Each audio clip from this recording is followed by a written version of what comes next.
What's up, guys, and welcome to another video of DevTalks with your host Travian, where we talk about everything engineering technology-wise. And in this video, apparently Hertz has been using some AI, and we actually have to look at this because this is actually something that may be really important for the future. So without further ado, don't forget to like, comment, subscribe, and share, and let's dive right in. When Kelly Huff Rogers picked up her rental car from Hertz in the Atlanta airport, she says she wasn't told the company was using a new AI tool to inspect the car for damages before and after her trip. We didn't see any damage. But she says she got this bill shortly after returning the car, an $80 charge for a dime-sized dent and another $115 in processing fees for a total of $195.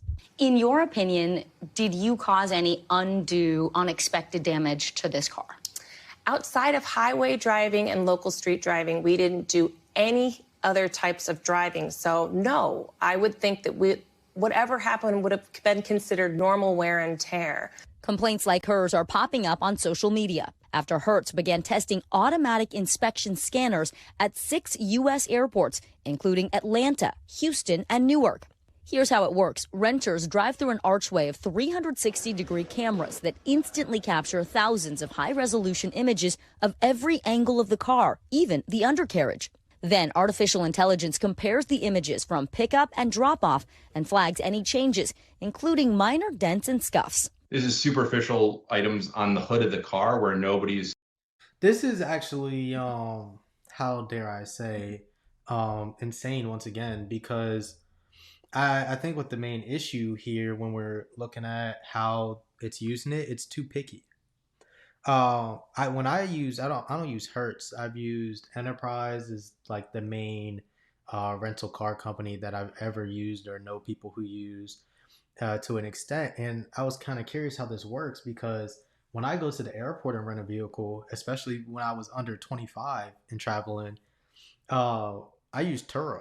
And Turo, you just have to pay the more expensive fee for being under 25 because you're not old enough for rentals and things like that. So I've never had this experience of actually renting a vehicle out of an airport. And when I do normally go out and rent, I use apps like Turo because I can get whatever freaking car I want, and the car that I'm going to choose, I actually get that car. My main biggest issues that I always have with renting like from Enterprise and things, you don't get the car that you want all the time. You go there, you want something else, they got this, they only got this, they only got that, and you end up driving something you don't like because they don't have the vehicle that you actually ordered or that you reserved, even though they said you did. I'm rambling off point, but the thing about this whole AI system seems to be it doesn't know how to differentiate between wear and tear and normal wear and tear. Normally when you drop off a vehicle, Turos, as long as this thing ain't dinged up crazy, as long as you ain't smashed into anything, I noticed I ain't never heard anything from anyone. Enterprise, whenever you drop a car back off, they just walk through real quick. Yeah, you good. Out. Like there's times I've gone to Enterprise and I've gone to pretty much rent a vehicle and it would have some damages on it, and I point out all the little stuff and they're like, nah, you're good, blah blah blah, we got it marked right here, this and that, ha ha ha, and they'd be like, oh yeah, that's just normal wear and tear thing and all this other stuff. They be chill about it. The thing about this AI stuff, it's not going to be chill about it. Every little noticeable difference, it's going to tell them about it. And I don't know if it's calculating the cost of damages on its own. If it is, that's insane. Maybe they need to get stuff worked out properly. If it's not, who really knows how it's really going about it? Because if it's telling the people, hey, these are all the differences in the vehicle, and they're going out their way and being like, yeah, we're charging you a processing fee for using the AI tool that's in the airports, and then we're charging you this much because this is how much damage it said he came back with. That seems kind of crazy to me. Noticing or detecting. Adam Foley says Hertz charged him $350 for damages he says he couldn't even see. When he tried to dispute the charges on the app's chat feature, he says he could never get to a human service agent. Foley says he won't pay until he's able to talk to someone at Hertz. It's an automated tree of options and prompts and all an AI generated chatbot that just answers and points you back to the charges, explains the charges. Hertz said they can. That is another thing I have a huge issue about. I have an issue about, but I also don't to an extent, right? Reaching out to people in our company for customer service should be seamlessly easy. I understand the part of using AI as part of customer service and things, but there's a lot of times where AI can't help you out and you actually need to just get to a real person to get to the middle of it. But at the same time, and I heard this from other people too. I heard this from somebody else. I believe it was like Meet Kevin or somebody. You can use AI to help with the FAQs, right? Frequently asked questions.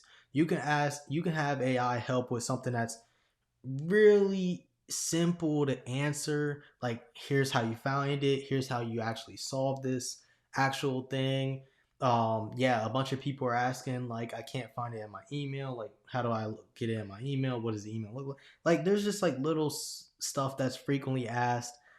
AI helping with that is amazing blessing. But when I want to talk to an actual person, I better get an actual person ASAP. You better put them on the line. Yeah, you may not need as many people to help with customer support, but you need somebody. Because unless it's going, and the way that we're going now, your customer support that you're going to be talking to on the phone is going to be AI too. It ain't even going to be a person. When you're on the phone and you have to tap 0 a bunch of times to get to a person for your issues, it's going to be a bigger issue, because imagine you talking to somebody and they end up being AI and they can't help you either. And now you need a real person who actually understands the system, what's going on, a management person, a manager to make a decision. That's who you need to get to. You can't do it.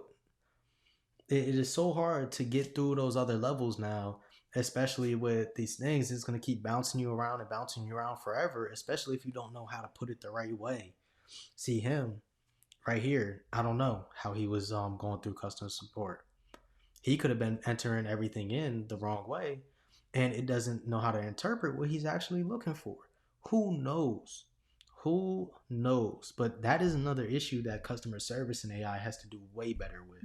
Confirmed billable damage had been detected, and added of the 250,000 rentals scanned so far, more than 97% showed no billable damage, and damage incidents are declining at scanner-equipped locations. The company acknowledging it is still in the early stages and listening to customer feedback.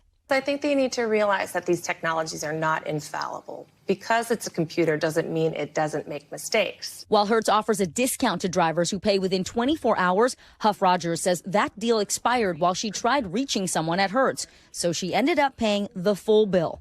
UVI, the company behind the technology, said in part, the goal is to surface issues early, reduce confusion, and give customers greater confidence in the process. Avis Budget Group, which includes Zipcar, is also testing automated scanners, and Sixt deployed a version of the tool called CarGate. But the new technology is driving some customers away. Huff Rogers says what should have been a fun family vacation ended on a sour note.